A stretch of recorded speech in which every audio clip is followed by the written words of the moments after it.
Bienvenue à la médiathèque Violette-le-Duc. Ce soir, nous accueillons Antoine Guillaupé pour une lecture à deux voix de son album La Frontière, paru aux éditions Gauthier-Langros. Antoine.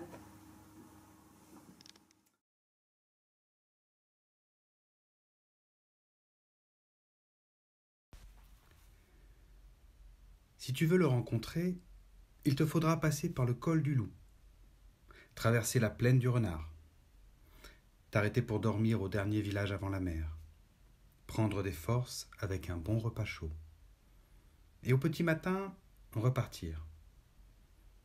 N'oublie pas de bien te protéger le corps, les pieds, les mains, les oreilles. Le froid ne connaît pas la pitié par ici. C'est une question de survie. Tu as même le droit de prendre un fusil. Si tu as pris ce qu'il faut pour manger et boire le temps de ton trajet, tu peux réussir. Et après une dernière journée de marche, tu seras au bout de ton voyage. D'un côté, Jorg. Jorg habite là depuis 1 an, dans sa cabane. Il garde la frontière. Tous les jours, il fait sa ronde. Ça lui prend plusieurs heures. Il doit être vigilant l'hiver car l'eau, qui sépare les 2 continents, reste gelée plusieurs mois, ce qui facilite le passage. Il doit surveiller patiemment cet endroit. C'est tout le temps la même routine. Il boit un grand thé brûlant, engloutit une large tartine de beurre avec 2 sardines séchées dessus, glisse quelques biscuits secs dans sa poche, une barre de chocolat et se met en route. Il sillonne la côte, de long en large, sur quelques kilomètres, marque quelques arrêts, observe, réfléchit, sifflote parfois. Il termine toujours sa tournée au pied du grand sapin. C'est le nom qu'il a donné à son poste de garde. Il s'y adosse, le regard fixé sur l'autre continent. Depuis quelques semaines, il reste assis là un peu plus longtemps. Il croit avoir repéré des mouvements inhabituels sur l'autre rive. Mais entre les jours de brouillard et les jours où la neige tombe à gros flocons, il ne distingue pas assez bien au loin pour se faire une idée précise. Il faut dire qu'à cette période de l'année, dans le nord du monde, le jour ne dure que quelques heures. C'est étrange. Voilà que ça recommence. Il aperçoit de nouveau une petite lumière au loin.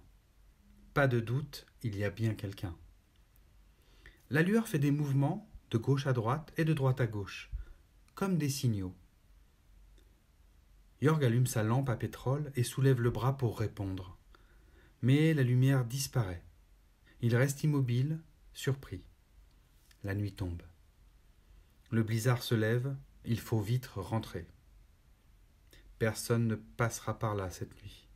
Ce vent glacial est le meilleur des gardes-frontières. Le lendemain, même routine. Le vent est tombé. Jorg connaît le trajet par cœur. Il se dit qu'il pourrait le faire les yeux fermés, ce qui n'est pas très malin pour un garde-frontière. Cette idée le fait rire. Arrivé au pied du vieil arbre, Jorg se fige. Il écarquille les yeux. Posé là, à sa place favorite, un panier. Comment est-ce possible ?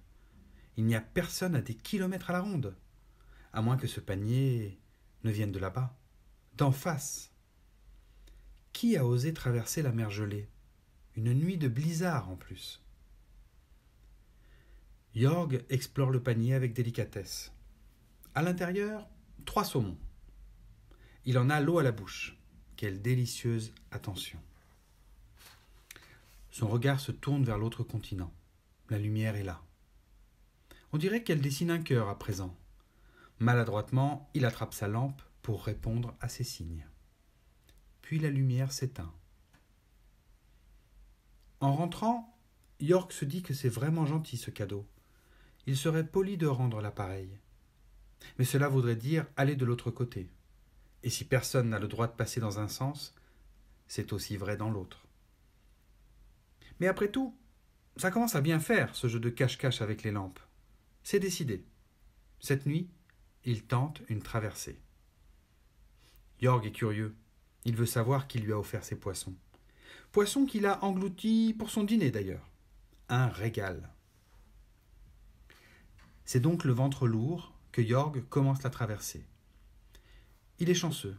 La nuit est calme et le vent léger. Sa respiration ralentit. Il marche prudemment. La glace est solide, mais il ne voudrait pas passer au travers et finir en glaçon. Arrivé sur l'autre rive, il constate que ce pays n'est guère différent du sien. Surpris, il découvre une chaise sous un arbre millénaire, comme son grand sapin. C'est un autre poste frontière. Il sourit. Celui qui garde son territoire de ce côté-ci doit avoir une vie assez proche de la sienne. Mince! Il est venu les mains vides. Jorg est parfois distrait.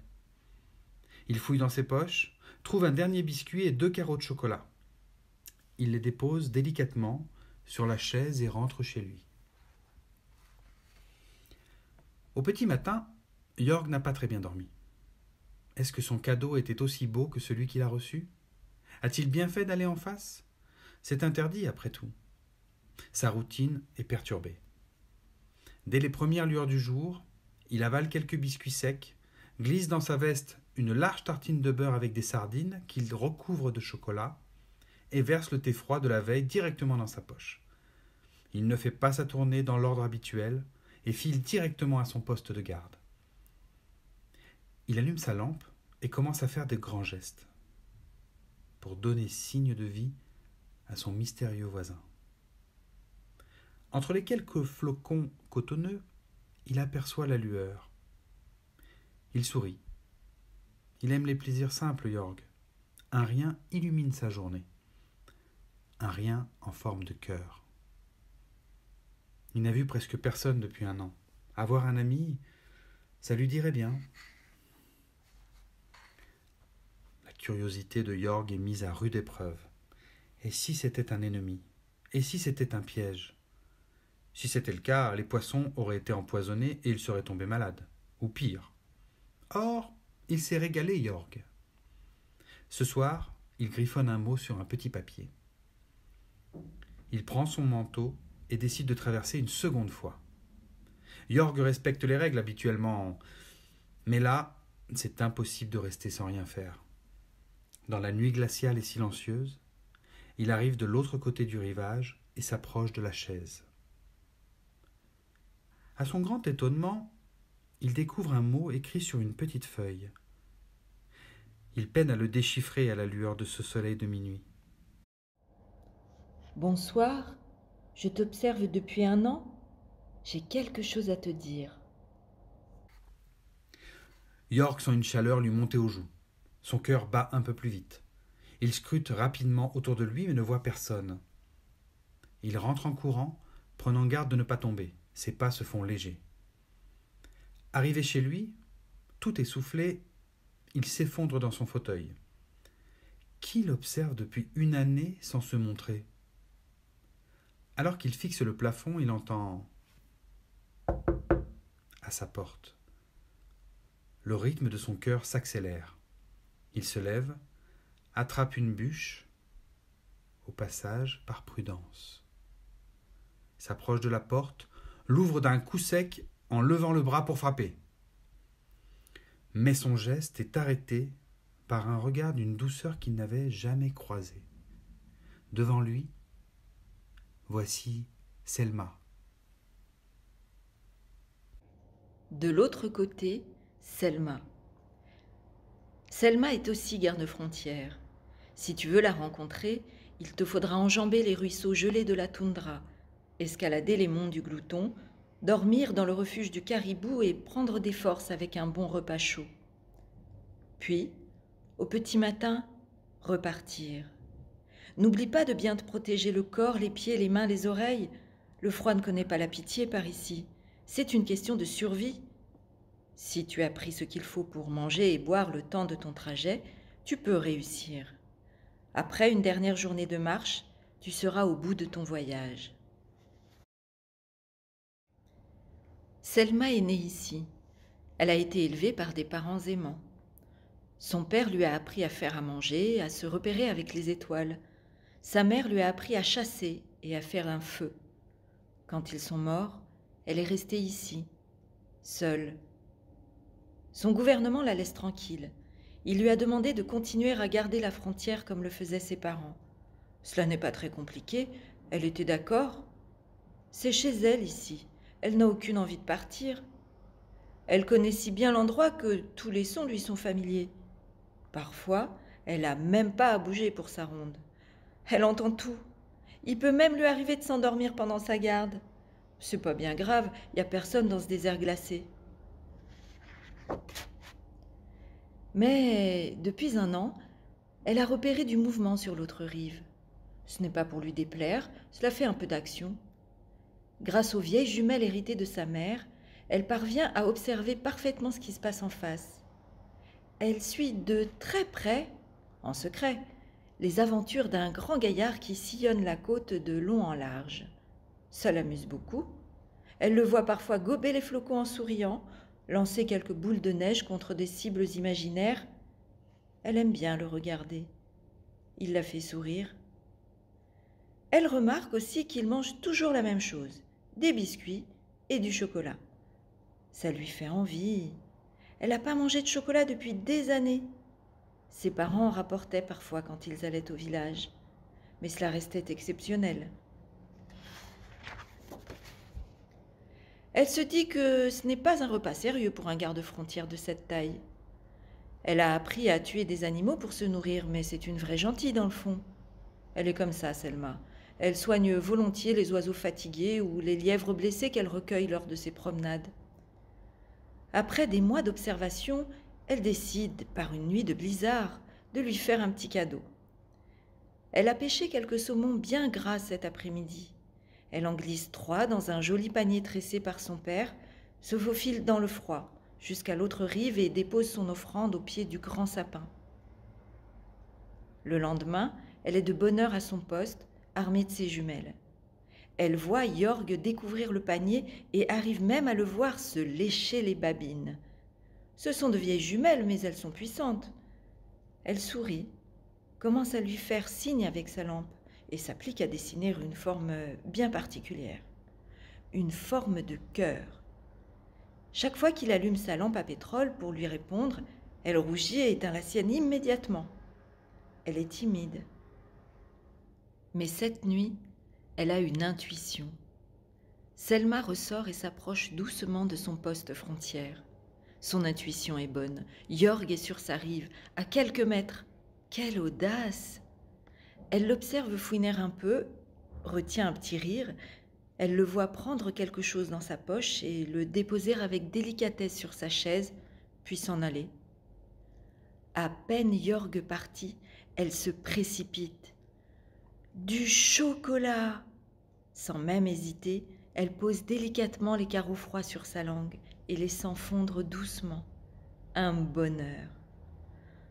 Le cœur de Selma bat différemment, plus vite, plus fort. Elle sait que ce n'est pas le chocolat qui lui fait cet effet. Elle sourit. En rentrant dans sa cabane, elle s'installe à sa table et écrit un petit mot sur un bout de papier. Ce mot, elle le veut direct et franc. Cette nuit-là, elle laisse son mot posé sur son poste de garde et traverse la mer gelée. Selma est aussi curieuse que Jorg. Cachée dans le bois, elle espionne son chalet. Les lumières sont bien allumées, mais elle a l'impression qu'il n'y a personne à l'intérieur. Selma n'a pas fait attention. Les 2 gardes-frontières se sont croisés sans se voir dans la nuit noire. Elle devait avoir la tête ailleurs, tout comme Jorg. En s'approchant de la maison, elle entend derrière elle un souffle fort et un pas lourd qui fait trembler le sol. Selma se cache. Jorg rentre chez lui en courant. Elle est fine, Selma. Elle comprend vite qu'il a lu son message. Mais quelle audace de traverser à nouveau si vite! Elle espérait qu'il revienne, mais seulement dans quelques jours. N'écoutant que son cœur, Selma s'approche et frappe 3 coups. Elle est intimidée. La porte s'ouvre brutalement. Devant elle apparaît Jorg, les yeux apeurés et le bras en l'air, armé d'une bûche. Il est bien plus grand qu'elle ne le pensait. Jorg et Selma. Un long silence s'installe. Puis Jorg baisse son bras. Son regard s'adoucit. Ses joues rougissent. Selma esquisse un sourire. D'un petit geste, Jorg invite Selma à entrer. Sans dire un mot, elle accepte. La porte se referme. Le thé est encore chaud et il reste plusieurs dizaines de plaques de chocolat dans la réserve de Jorg. Laissons-les tranquilles. À parler de chocolat, de sapins millénaires, de blizzards, de poissons frais, de nuits étoilées, de brouillard, de tartines de beurre, de leur vie passée et présent. Et qui sait, ils oseront peut-être se tenir la main pour se réchauffer.